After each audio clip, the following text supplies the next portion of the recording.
If you're in business, you probably have a website, but can your site handle your growth? How many visitors before your site slows down or crashes? What about storage and data security? From web hosting to virtual servers, Pair Networks provides the online infrastructure you need to start, grow, and flourish. When it comes to security and updates, don't worry, we've got you covered. Our 24/7 US-based customer support is the best in the industry. No frustrating chatbots or sitting on hold for hours. Check out pair.com today to learn more. That's PAIR.com. Welcome to the Attention Deficit Disorder Expert Podcast Series by Attitude Magazine. Hello, everyone. I'm glad you can attend Attitude's weekly ADHD Experts webinar. Today, we are happy to have Ryan Wexelblatt talking about the social lives of boys with ADHD.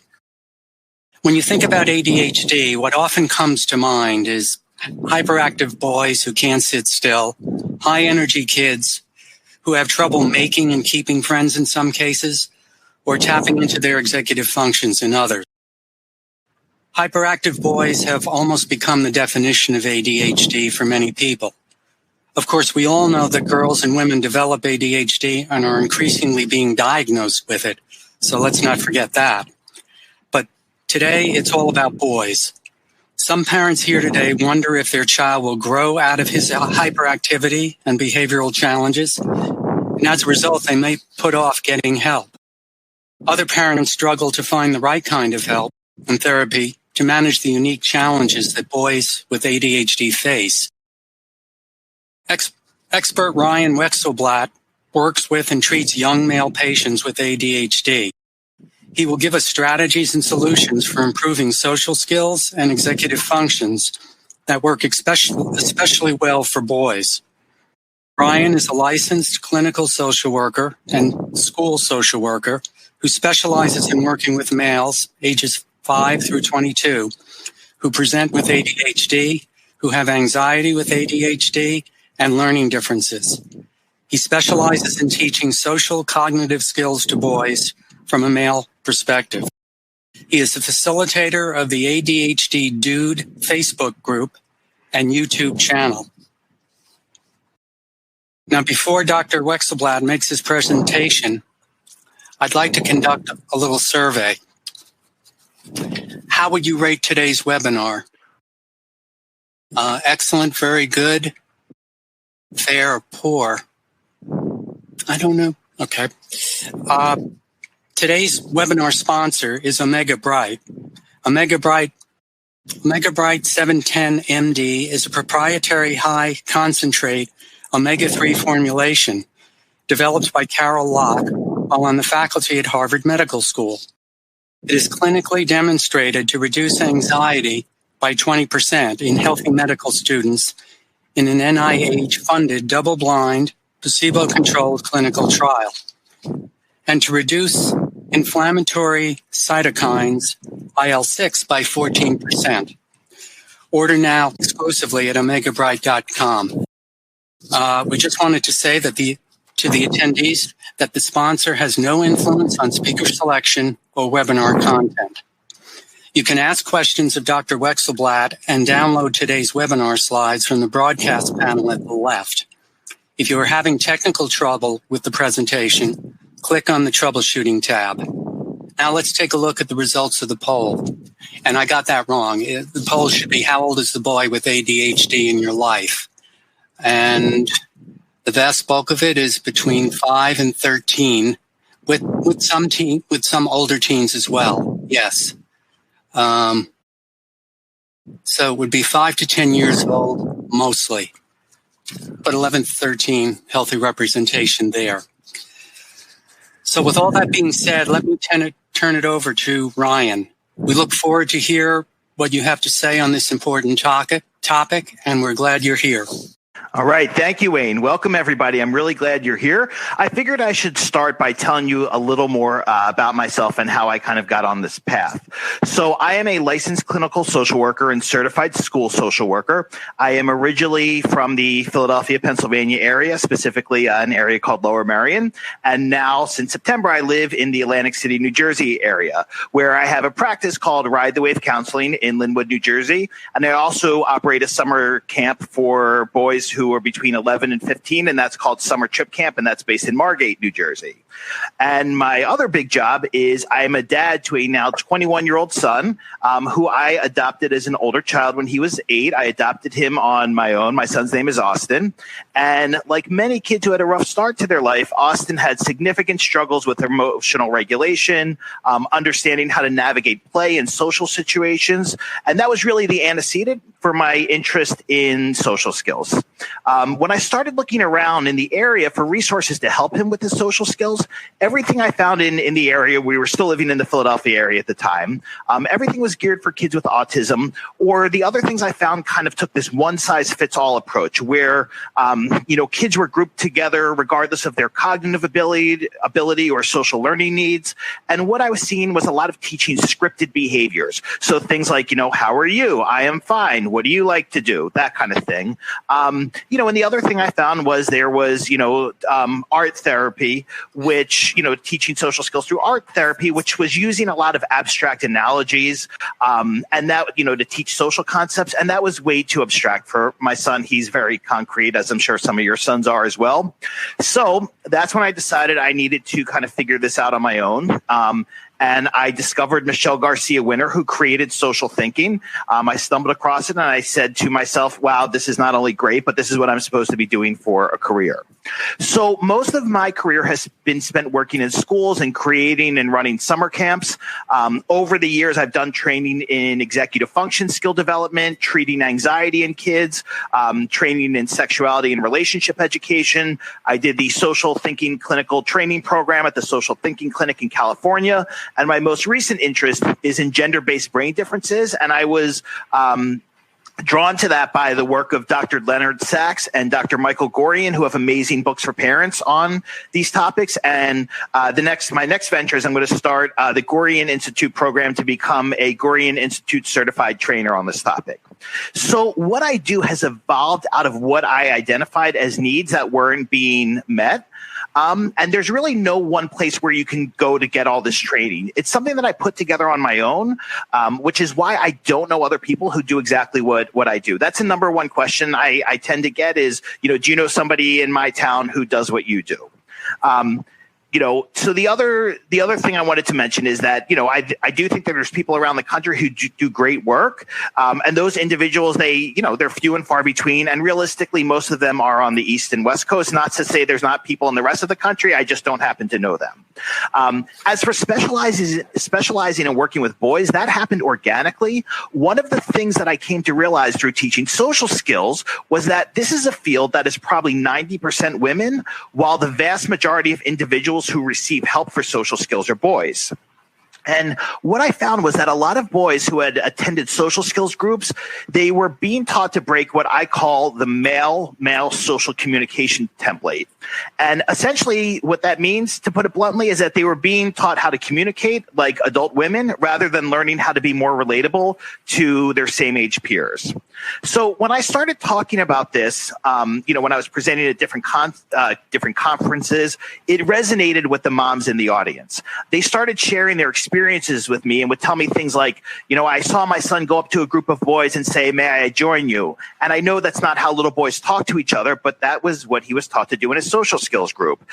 As for my son, I remember one time I watched him, I think we were at like wrestling practice when he was, maybe 8 or 9, and he was trying to engage with a group of boys and he kept saying, excuse me.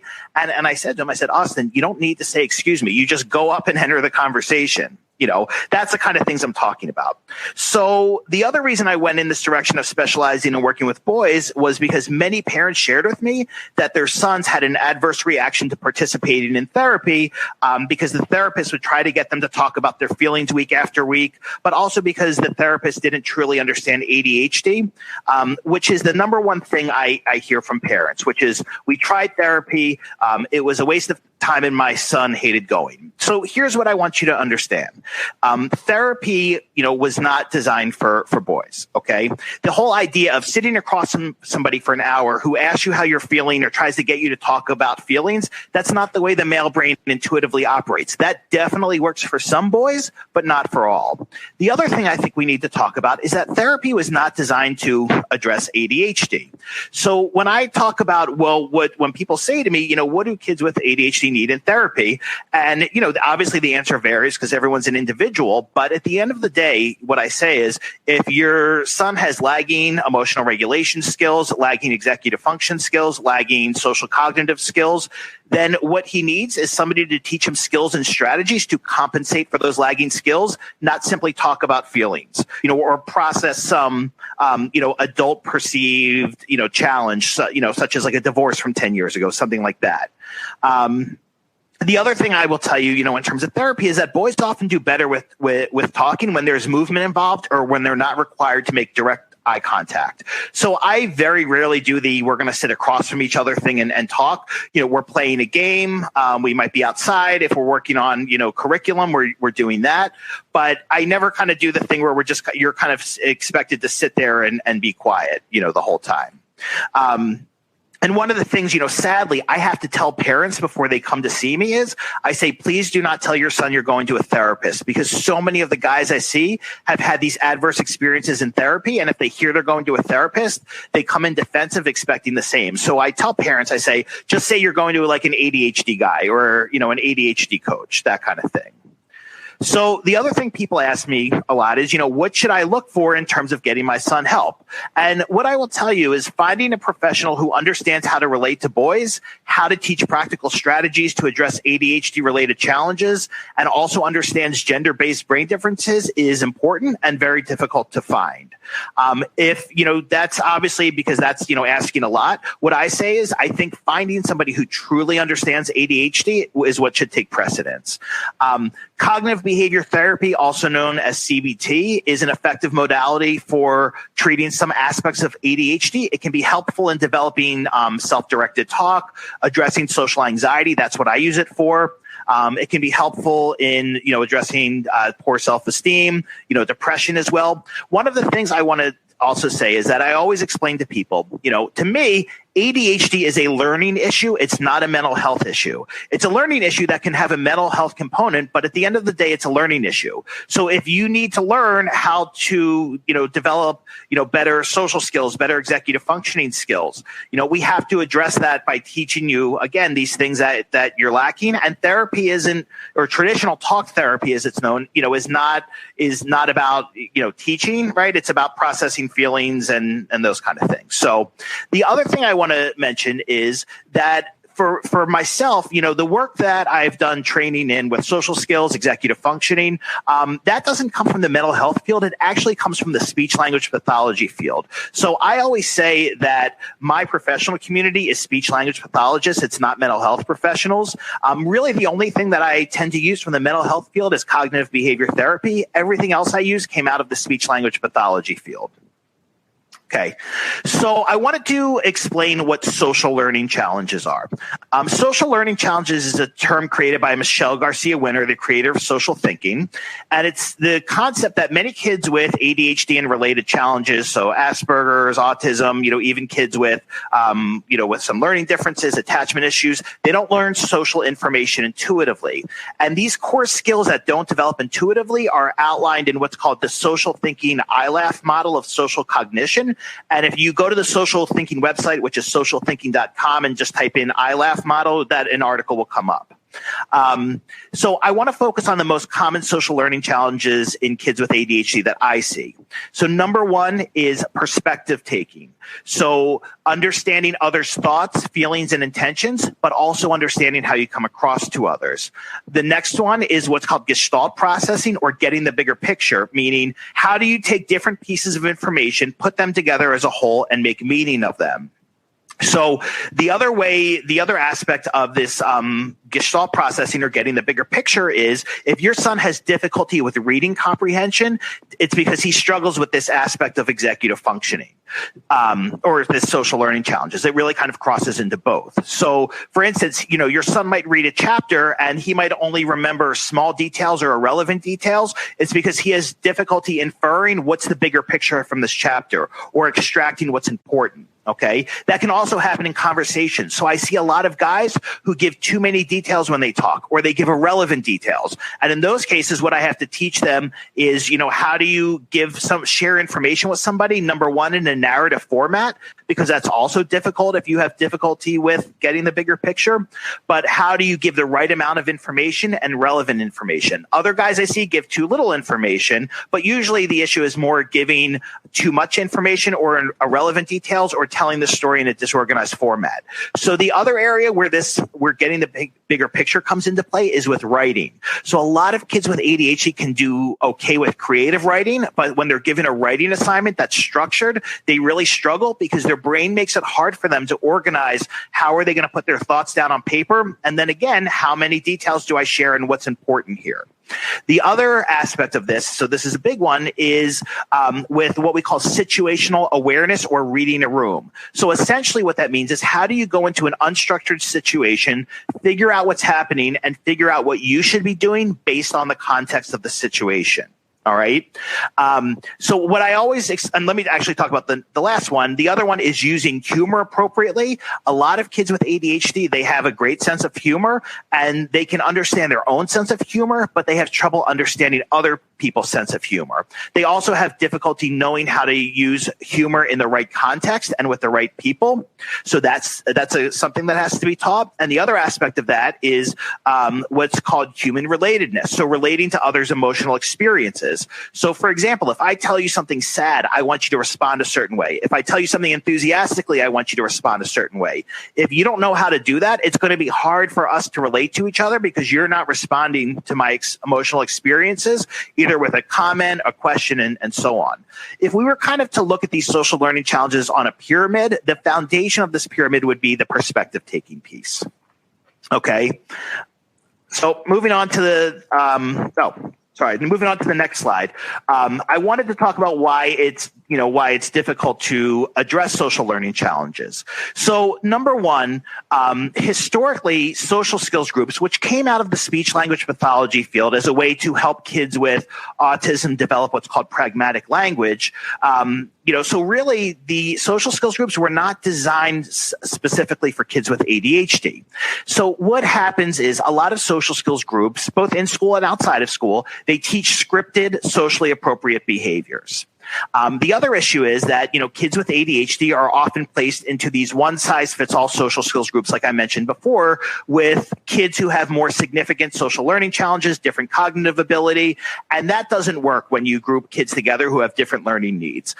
One thing I wanted to mention real quick, Dr. Russell Barkley, who I think most of you here probably know, has said that social skills groups for kids with ADHD are an abysmal failure. And I would respectfully disagree with him a bit. I would say that the research that was done, with the variables that it looked at, showed it weren't successful. But we have to question, were the kids grouped correctly together? Were they teaching them scripted behaviors, or were they teaching them how to think in a social context? Did the person who was facilitating the group have any training in this? One of the things I want to mention is that this field of social learning is a relatively new field, and there's no kind of credentialing body for it. There are no requirements. My joke I tell people is, in order to teach social skills, the requirement is, in order to run a social skills group, the requirement is that you have a pulse. All right. So what we need to address is kind of not surface skills, but what we have to teach is how to think in a social context and address these core learning issues that have not developed intuitively. So learning to understand others' thoughts and feelings and how you come across to others, developing an understanding of the bigger picture and improving situational awareness, learning how to relate to others' emotional experiences and use humor appropriately, and also learning how to ask for help and ask for clarification. So a lot of kids with ADHD, they have difficulty identifying when they're struggling or something's not going right, and self-advocacy is not always their strong point. So that's why it's really important that we teach this. In the picture you see here, that is a thought bubble I use when I'm working with kids. So what I do is I hold that thought bubble above my head. I write on it and I hold it above my head without saying anything. So if we're playing a game or having a conversation, I just do that. And I don't say I'm stopping to do this. I just hold it above my head because I want them to see what I'm thinking. So in this one, I wrote, Ben is being an information informer, and the Z's mean like I'm sleeping because I'm bored. So information informer is a term. I don't think it's any I don't remember if it's in any of the social thinking books, but I took it from Michelle Garcia Winner. And it's the idea, being an information informer is when you talk at people and you have one-sided conversations about your interests. And the opposite of that, on the other end of the spectrum, is being a social relator, meaning you're relating to others' emotional experiences, you're showing an interest in others, you're talking about things both of you can talk about. So with this, what I did was, when this boy was, just kind of talking at me and rambling on, instead of saying, hey, I'm getting bored, or, we're not having a two-way conversation, I hold up the thought bubble above my head. And the way I frame this is I say, in real life, other people are going to have thoughts about you and they might be bored with you, but they're not going to express that because they're trying to be polite and be respectful of you. And the older, kids get, the less likely they are to say things like, you're boring, or I don't care about this, So that's why we have to teach how to infer what others' thoughts are based on our words and behaviors. Okay. The other thing I want to mention real quick is that there's a difference between having social anxiety, which is not uncommon in kids with ADHD, and social learning challenges. I use cognitive behavior therapy to address social anxiety. And one of the things I want to mention is that social anxiety is often mistaken for social learning challenges. The reasons why are because boys do not articulate social anxiety. Most do not. They don't even have the language to say, I have social anxiety. And people who are not, really trained in this, they assume that, if you kind of are on the fringes socially, the reason why is because you don't know how to engage, where really it might just be that you have social anxiety. So one of the things I always need to parse out when I meet kids is, do they have social anxiety? Do they have social learning challenges, or do they have both? If they have both, social anxiety always needs to be addressed first. All right.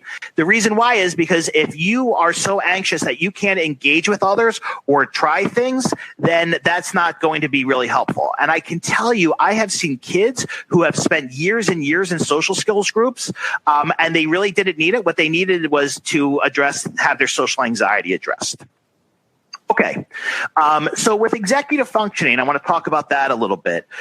What I focus on is teaching skills and strategies to help develop independence. Because at the end of the day, what we know is it's not your grades that make you successful in life. It's your ability to form social relationships and manage your life independently. So areas I work on are developing self-directed talk, which is lagging in kids with ADHD, improving nonverbal working memory, which is your ability to picture things in the future, moving from being what's called prompt dependent towards independent. So prompt dependent means if you are telling your son, take a shower, do this, do that, right? Then he is prompt dependent, meaning he can't do things without prompts. And essentially you are acting as his executive functioning. So what we want to teach is, how do you move towards being independent? The other area I work on is improving motivation and resiliency to persevere through non-preferred tasks. And I tell kids, I say, my concern is not your grades. My concern is that when you graduate school, that you're going to be able to function if you go to college or start a job and whatever. In this picture here, what you're looking at is a strategy I use to help. It's called backwards planning. I learned it from Sarah Ward and Kristen Jacobson of Cognitive Connections. And this is about, you start with the end result in mind and visualize what you want the end result to look like. And then we plan backwards from there in order to complete a task. So how you can help improve your son's executive functioning. So number one, we have to create scaffolding to help teach new skills and shift responsibility from you to your son. We have to put parameters around screen time because that's a big variable here. So the recommended amount from what I've read is, no more than an hour during the week, no more than 2 hours on weekends. And that includes the phone, by the way. The other thing that really helps develop executive functioning is unstructured play and hanging out time that is not directed by an adult. That is one of the best ways to develop executive functioning. And unfortunately, so many kids today are not going outside and playing outside or hanging out with friends. They're inside on video games. So let me talk a little bit about what's detrimental to the development of your son's executive functioning. So number one, you constantly acting as his executive functioning. So a lot of times I will meet with parents who check the homework, they tell their son what his homework is. They do everything for him. They completely act for his executive functioning, particularly with school. And when I tell them, I said, look, if you want this to improve, you have to stop what you're doing. And sometimes they'll say, well, I can't allow my son to fail. And I said, well, here's a choice. You can either help him develop these skills now, or you can try to help develop them when he's out of high school and the support is gone. And that, in my experience, tends to not work out too well. Unfortunately, I see a lot of kids whose parents have acted as their executive functioning their whole life. They go away to college and they are either home by November of their freshman year, or they do not make it, or they make it to the end of the semester, but basically have failed everything. And the reason why is not because of their intelligence or their ability, but it's because they lack the executive functioning skills to function independently because their parents acted as their executive functioning. Overscheduling, having kids in a million activities is also not helpful for developing executive functioning. Helicopter parenting or micromanaging everything is not helpful. And the other thing, I see a lot with the guys I work with is that they become very skilled at learned helplessness. So they try to do something new, they get frustrated and they say, I'm stupid or I can't do it. And then their parents say, oh, it's okay, honey, I'll do it for you, And what they learn is that if they act helpless, they will have an adult do something for them, or they learn how to get out of non-preferred tasks. And that also is not helpful to developing executive functioning. So, giving your kids chores to do, free play, kind of really basic things are the ways to develop executive functioning. And unfortunately, again, it's the ways that we're moving away from in our society.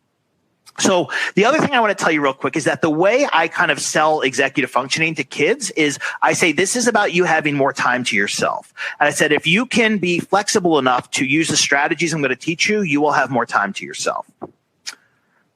Okay, so one of the questions I hear in my Facebook group and from parents a lot is, why is it so hard to find help, given the prevalence of ADHD? So here's what I want you to understand. Number one, mental health professionals, including myself, in graduate school, get little to no training in ADHD. They get no education or training in addressing ADHD-related challenges or gender-based brain differences.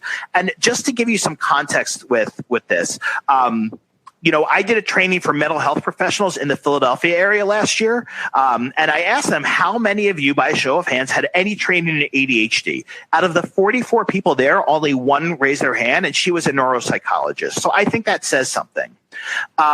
Another reason why it's hard to find help is, many executive functioning strategies, as I've seen in books, they're not visual enough for this generation and they're not kid friendly. So how do kids of this generation learn things? They go on YouTube, right? So if you're not doing things that are visual and kid friendly, they're most likely not going to use them.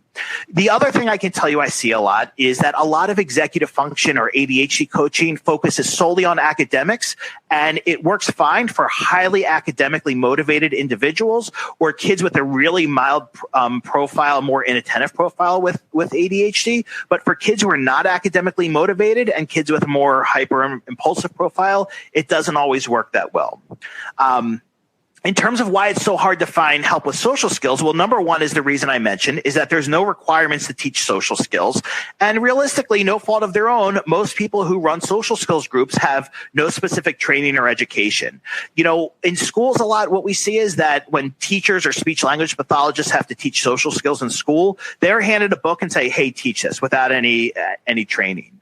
And again, the last piece is that, and this is a conservative number, that, about 90% of the individuals who teach social skills to boys are women who very understandably have never been part of a male peer group, and they don't necessarily understand the nuances of male-male social communication.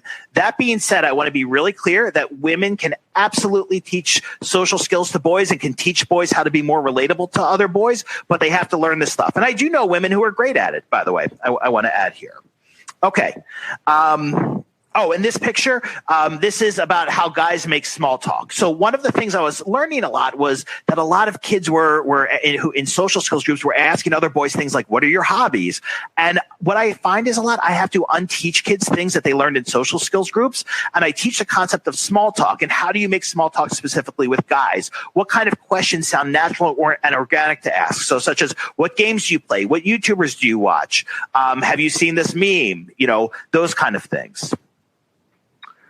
Okay, so in terms of where do you start and what do you address first, I'm going to tell you what takes precedence for me. So number one is start by educating yourself through the wonderful resources of things like Attitude Magazine. And they post so many good articles, on a daily basis. And the other thing is I think you really need to educate family members and other people who might not fully understand ADHD, because in my experience, ADHD is often seen as a character flaw by people who don't get it, and by professionals who don't really get it. It's often seen as a parenting issue or a family dynamic issue. So what takes precedence for me is, number one, addressing social learning challenges, because improving social competency is a very slow and long process. And to be honest, it's one I find parents get very impatient with. And here's what I explain to them. If you have a 12-year-old, okay, and there's these certain, skills that your son has not developed intuitively in 12 years, I cannot teach him those skills in 3 months.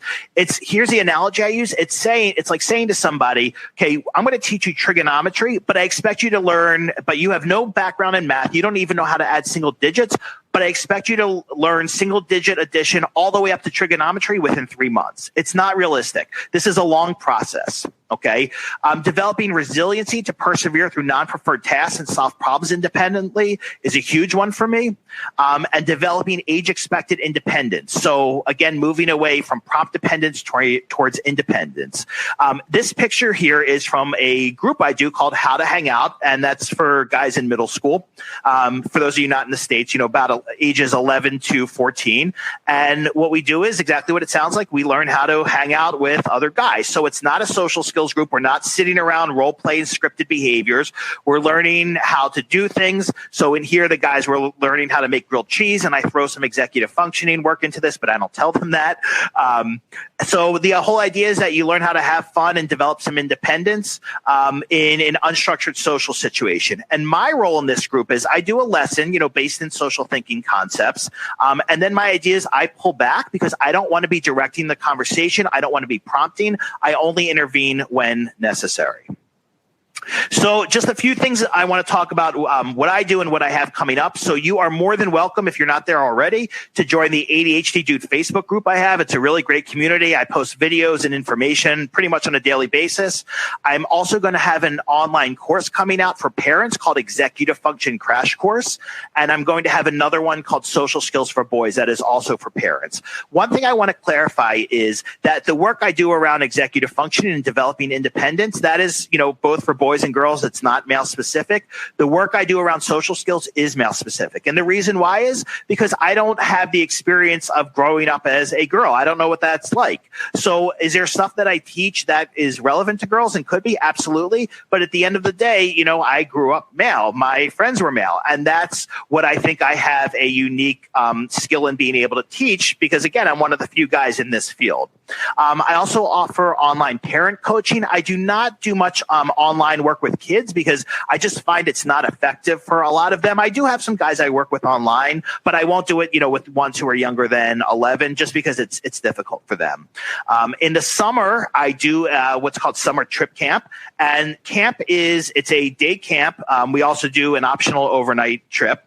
And really what we focus on is building executive functioning and social thinking skills and independence through an active program. So there are no academics at all. We work on things like learning how to conceptualize time, improving nonverbal working memory or your ability to, think ahead into the future, planning things out, learning how to be flexible for the sake of being part of a group. And we're out every day. We'll go to the beach, and it's a lot of fun. And the whole idea, again, is to learn these skills while being active and learning them experientially.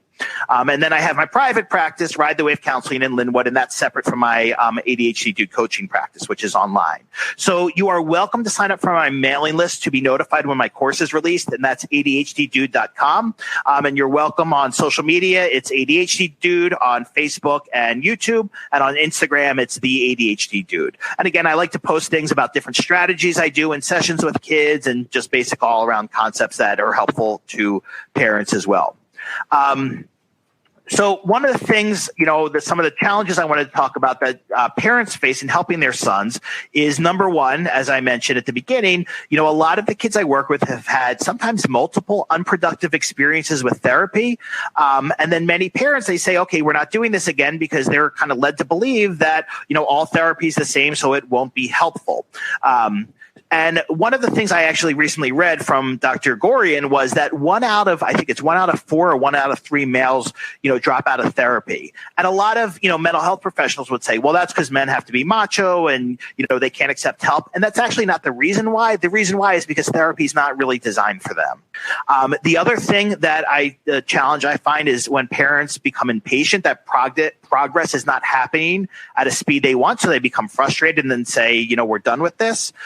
Another big issue I find is not knowing what questions to ask professionals. And what I tell parents is you really have to dig deeply and ask really relevant questions, because I will tell you, anybody can say they specialize in ADHD. That doesn't mean they necessarily have any specific training or education. And, if you go on like Psychology Today, find a therapist, and if you do a search for ADHD, you'll find that most of the clinicians, the therapists on there say that they specialize in ADHD. And again, that's why you really have to do your homework and ask relevant questions. Another thing I find is that parents often deal with ADHD reactively rather than proactively. So instead of teaching skills to help with emotional regulation and help build executive functioning and help build social cognitive skills, they look for help after something has happened. And you know what? So it's better late than never, but I always say it's better to teach skills proactively rather than reactively. Another thing, this time of year, particularly, and in June is when I get the phone calls of people saying, I thought he would grow out of this, or I thought he would mature this year. So a lot of times people are hopeful that their son will just mature out of his difficulty with social skills. And, really it doesn't work that way, because the older we get, the more social expectations are on us and the more other kids expect more from us socially. So, and if you can't meet those expectations, you're going to struggle socially, which is part of the reason, by the way, why a lot of kids with ADHD, or a lot of boys with ADHD, they gravitate towards younger kids because they can relate to them better, or they gravitate towards adults because adults are patient and kind with them, where their similar age peers are not going to be so patient or empathetic with them. The other challenges many parents face is, there's just a lack of professionals who have the skill set to address these lagging skills. And the last piece is I find that there's a lot of misinformation and a lack of education about medications. And one of the things I really want to emphasize, and I tell parents, is that if you have questions about medication, please consult a licensed physician. Please do not go on Facebook or go in, ADHD groups and ask people for opinions about medication. Because what I see a lot happening on social media is other parents respond with misinformation or opinions about medication that are not based in facts. Everyone is unique. Every kid responds to medications differently. And that's why it's really important to consult with a licensed physician rather than people who are not, licensed medical professionals. So, please visit the Attitude Magazine ADHD and Boys section, where you can watch my videos, and you can also submit a question for me to answer. And my apologies, my spell check on my computer spelled attitude wrong here. And here's a link to the page. And you can also watch old videos on my ADHD Dude YouTube page as well. Okay, so I'm sure there's some very interesting questions here that I'm looking forward to hearing. So, yeah. Yeah, lots of them.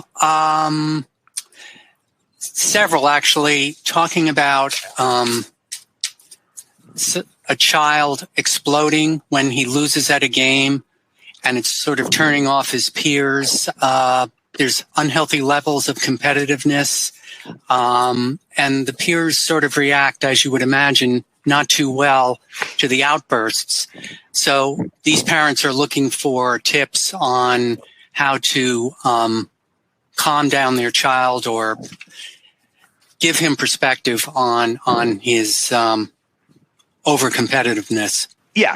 So one of the things I will say is, in my experience, when kids are in organized sports and they are emotionally reactive, a lot of times other boys will have more leniency for that than they would at, like, for instance, during recess, during a game. So that's one thing. But, if your son is really emotionally reactive and has tremendous difficulty, or you see it's turning off the other kids, then I would say you have to rethink whether that particular sport is right for him at this time right now, or maybe his brain development just hasn't reached the point where he has emotional regulation skills to handle that right now. I want to tell you real quick some of the things I see a lot of guys do well with. I see a lot of guys do well with, obviously martial arts is a big one. Most people know, but things that other people don't know is I see a lot of guys do really well with wrestling. Gymnastics is another one as well. And what I see kids not do so well with are sports like baseball, because baseball, there's a lot of sitting around and a lot of kids with ADHD can't tolerate boredom. I see a lot of kids not do well with basketball because basketball can be pretty physical. With hockey, ice hockey, I see some kids do well with. But, the other thing I will tell you is that before your son has a practice or a game, you have to do what we call front loading, meaning you have to talk to him about what's going to happen, what the game's going to look like, how he might feel, and what is the strategy if he starts to get overwhelmed. And you have to have a concrete plan. And I would also say, talk about how is he going to exit from the situation in a way that's expected. Okay. So at least he knows that there's a strategy here. Do I expect him to use that every time? Of course not. But if he goes in prepared, knowing that he might have some more emotional reactivity, that's going to help a little bit. And it's going to help the process if you do have to pull him out because he's getting upset. And the last thing I will tell you is don't get into an argument or debate about it. Okay. I see a lot of parents try to reason with their kids. The other thing I should have mentioned is one of the obstacles I see with parents a lot is a lot of parents mistake their son's intelligence or ability to articulate himself as maturity. So I see parents who let their sons decide whether they're going to come to one of my groups or work with me. And what I always ask them, I say, does your son have the emotional maturity of the foresight to know what he's going to need? And sometimes that resonates with parents and sometimes it doesn't. But the biggest thing here, kind of going back to this, is to not engage with an argument or try to reason with him when he's upset, because he cannot learn when he's upset or agitated. Mm-hmm. Mm-hmm. That's good advice. Several questions about ADHD medication, and they're saying, could that be the source of social anxiety issues? Okay, so that's a good question. I don't want to address that because I am not a licensed physician. I cannot give medical advice. What I can tell you is in my experience, social anxiety develops two ways. It either develops from a kid who's just naturally anxious and has always been anxious. And as we know, there's about 30% of individuals, roughly, who also present with anxiety as well as ADHD. Then there's another group I see of guys with more like a hyperactive impulsive profile who, have a lot of negative social experiences. And when they get to high school around 15 or 16, they tend to quiet down a bit. But what's happened is they've had so many negative social experiences that they develop some social anxiety because it's hard for them to recognize that other kids are going to respond better to them. So they just have kind of retreated into themselves because they don't want to, be shamed anymore like they were when they were younger. Mm-hmm. Several questions about cognitive behavior therapy. First, could you just give a thumbnail description of what it is? Some people don't know. And the second is, how is it used to improve social skills in boys? Okay, so cognitive behavior therapy, the whole idea with it, and really what I would suggest is read online because I can't, do it justice by explaining it. But it was developed by Aaron Beck at the University of Pennsylvania, and the whole idea with it is that we have thoughts that lead to feelings, and then those feelings lead to actions or lead to some kind of avoidance, and that you can learn to change your thought process by learning to speak to your thoughts. one thing I do want to mention is that CBT can be tricky with kids with ADHD because they lack self-directed talk. So that's one of the concepts I really teach is what I call using your inner coach, that self-directed voice in your head, because that's lagging. And inner coach is a term I got from Leah Coopers, who created Zones of Regulation curriculum. But we have to teach how to use that voice to your advantage. And in terms of with social skills, like let me give you an example. So a lot of social thinking, the social thinking material looks similar to CBT. So for instance, there's something called a social behavior map, where we look at your behavior in the context of the situation and whether it was expected or unexpected. If your behavior was unexpected within the context of the situation, then we talk about how did others respond to you. Okay. And then we talk about how did others treat you we talk about if your behavior was unexpected in this situation, what are others' thoughts about you? Then how are others going to treat you based on their thoughts about you? And how are you going to feel about yourself based on how you're treated? So really, we're kind of breaking these concepts down and kind of looking at it, as this template of, others' perspective and how they're going to treat you and relate to you as a result. It's something that I could talk about forever, but what I just want to clarify is that CBT is not designed to address social learning challenges, but it can be helpful definitely in addressing social anxiety and addressing different kind of what we call thought distortions, which are also very common in a lot of kids with ADHD. And again, if somebody is interested in this, they can learn more. You can watch my videos and also go to the Social Thinking website. Mm-hmm. Yeah. Yeah, a lot of buzz about being prompt dependent. Can you give an example of how you work with teens on moving from being prompt dependent towards independent? Sure. So I'll give you an example. This past week, I saw a boy who's 15, and he is completely prompt dependent. His mother manages every aspect of his life, from getting up to making lunch, to telling him, what to do, telling him what he has for homework. And, this is the example I was thinking of. I said to them, so where does the release of responsibility happen where you stop acting as his executive functioning and he starts acting as his executive functioning? And the reason why I asked her that was because she said to me, I can't let him fail in school. And she's a teacher. I completely get where she's coming from. And what I said was, his grades are not an indication of his ability or your parenting. Unfortunately, I think we have to kind of look at the bigger picture of this as well, is that, schools aren't teaching necessarily, they're not teaching independence, or they're not teaching how to go from prompt dependence to independence, because a lot of supports put in place by IEPs and 504 plans, they're all about prompting. Okay. So what we have to do is we have to focus on this, again, this release of responsibility. So, and I have a slide in here about it. So we go from, we have to create scaffolding, which is basically an outline how to do something. And visual scaffolding is best. And we talk about, okay, you're going to watch me do this. Then we're going to do it together. Then I'm going to help you if needed. And then you're going to do it on your own. And that's how we move from prompt dependence towards independence. The other way is we have to put strategies in place to help develop self-directed talk and nonverbal working memory. And those are the things that I'm actually going to cover in my executive function crash course, the most common strategies that I teach families for that. Mm-hmm. Believe it or not, lots of questions about kids having what they call motor mouths. They're talking constantly, and they're concerned, the parents are concerned that their kids are really turning off their peers by just flooding them with whatever thought comes into their head. And they're just saying, how does one go about sort of limiting that? Yeah.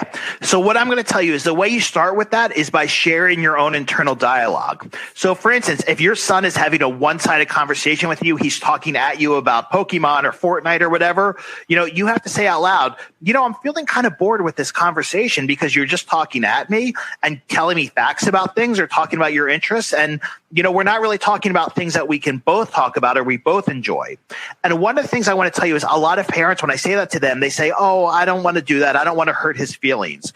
And what I say to that is if you are worried about protecting your son's feelings when it comes to social, then you cannot teach him how to navigate socially in the most effective way because you're protecting his feelings. And really, either you can teach him this and he could be hurt by you, somebody who he knows loves him unconditionally, or he can be told by other boys to shut up or you're annoying. I'd rather he learn it from you because he knows that you have an emotional investment in him.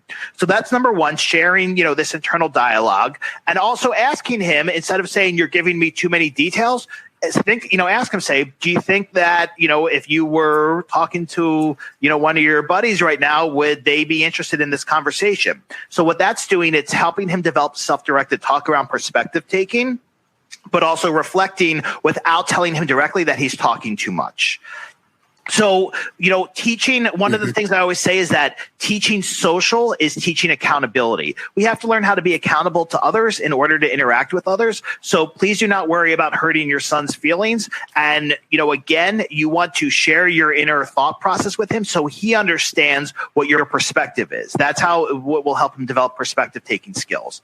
And it's even okay to say, so my thought is right now, or what I'm thinking right now is this. You're boring me.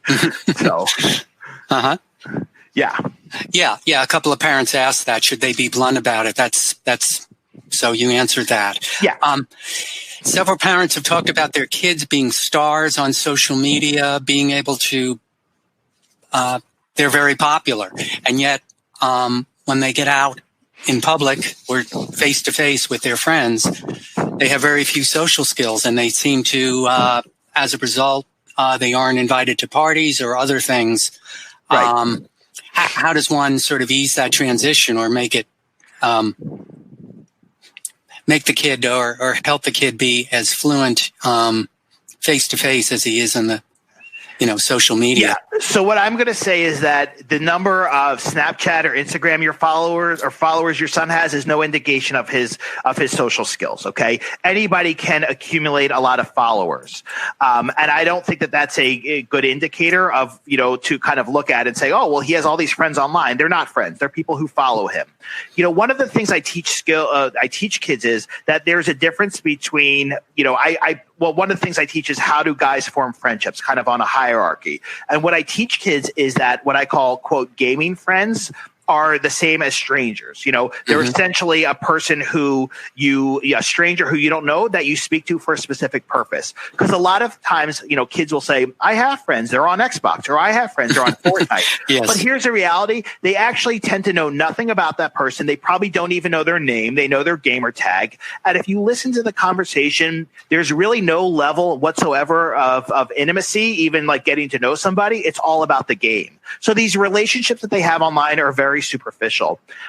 One of the things that happens with kids with ADHD, the guys I work with who struggle socially, is some of them, not all, but they tend to try to use social media as a way to gain social validation.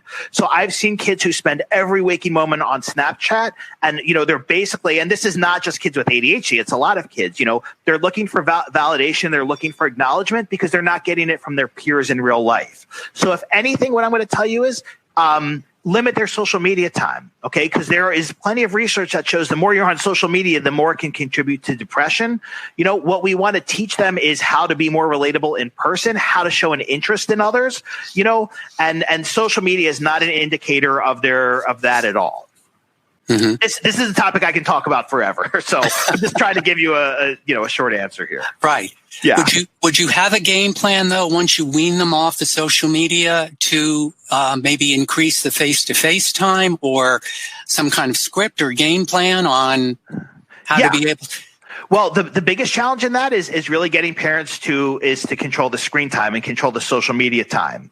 Mm-hmm. And one of the things I explain to kids is that every moment you spend on Snapchat or Instagram looking for validation, that's time is taken away from you being around kids who are really going to appreciate you and enjoy being with you, right? Because you're looking for that from complete strangers or people who you don't really have a relationship with. Mm-hmm. So as with most things I do, I sell it to the kids first. I also am very direct with them and say, look, if you don't feel great about yourself and you find that, okay, this makes me feel better when I get, recognition on Instagram, that's not real. That's not somebody who's really invested in you and likes you for you, right? Anybody can press a like button, So right. what I really try to do is one, I work on helping kids understand how do you if they're younger, about structuring a play date. What does that look like? Or hanging out. How do you go through the steps of hanging out? Because a lot of kids I see, they have school friends, but they don't know how to go from school friends to what I call outside of school friends.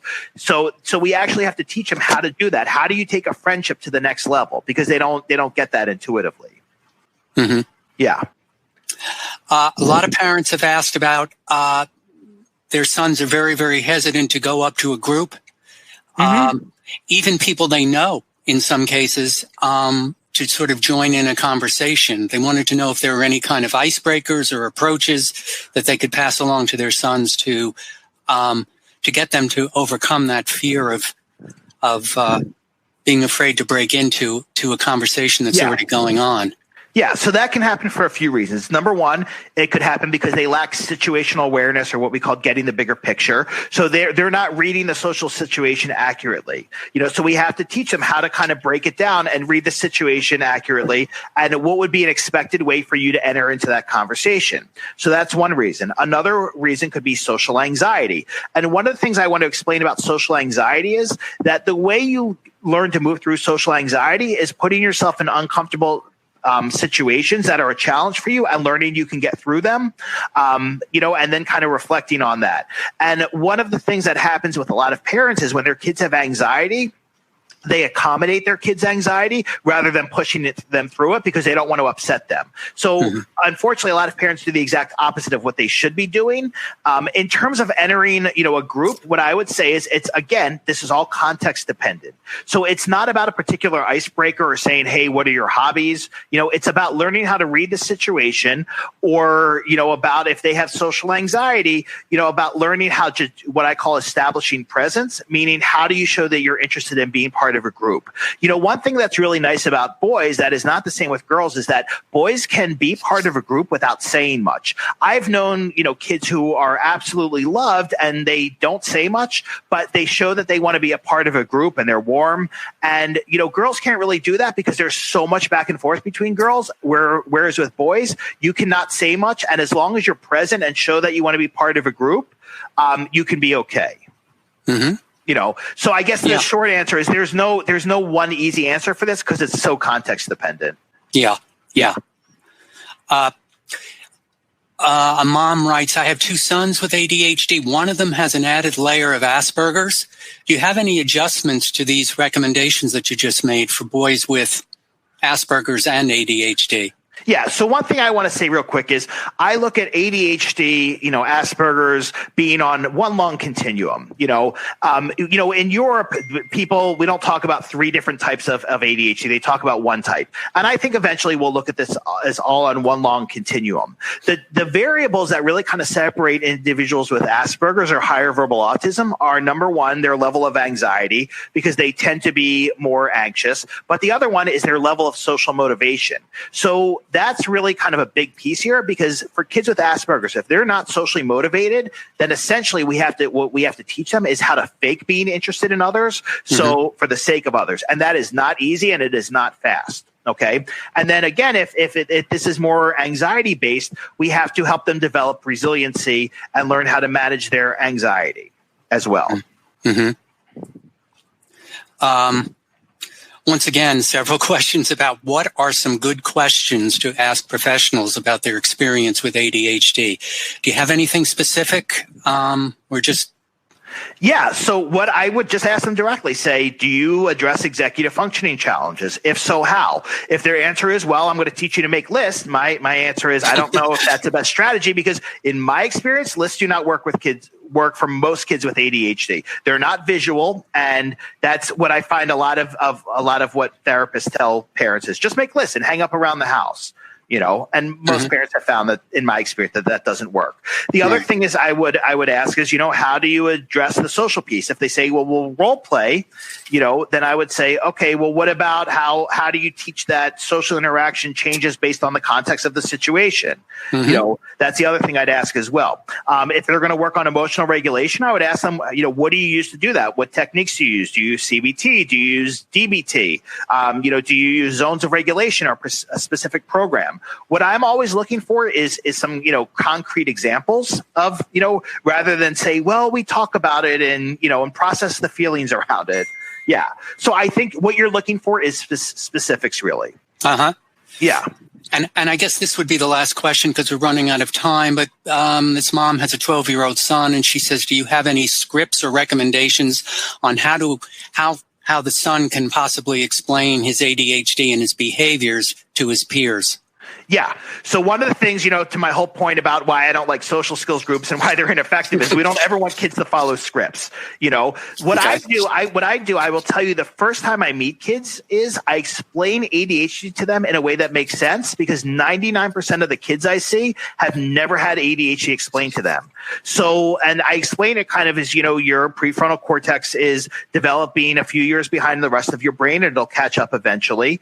And in terms of explaining it to other kids, what I would just really say is other kids don't want some in-depth explanation. Right. What I say is it's the way my brain works right now, and it's going to catch up, but it's just not there yet. Mm-hmm. And that's what I always want to emphasize to kids, that ADHD is not your identity. It's not who you are. Okay. It's a description of how your brain works. Mm-hmm. Yeah. Yep. Well, I think the hour is up. That was terrific, Ryan. Really.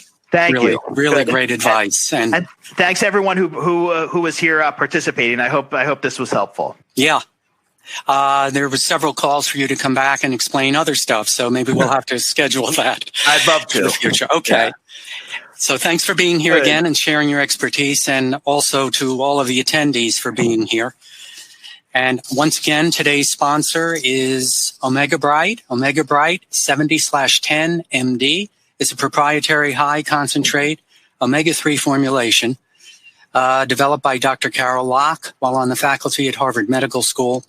It is clinically demonstrated to reduce anxiety by 20% in healthy medical students in an NIH-funded, double-blind, placebo-controlled clinical trial, and to reduce inflammatory cytokines, IL-6, by 14%. Order now exclusively at omegabright.com. And next week, we will have Dr. David Anderson talking about how to manage your teen screen time. And we could all use help on that front. So hopefully we will see you there. I will be tuned in. Okay. Have a good day, everybody. Thank you, everyone. And thanks for attending. Bye-bye. Bye.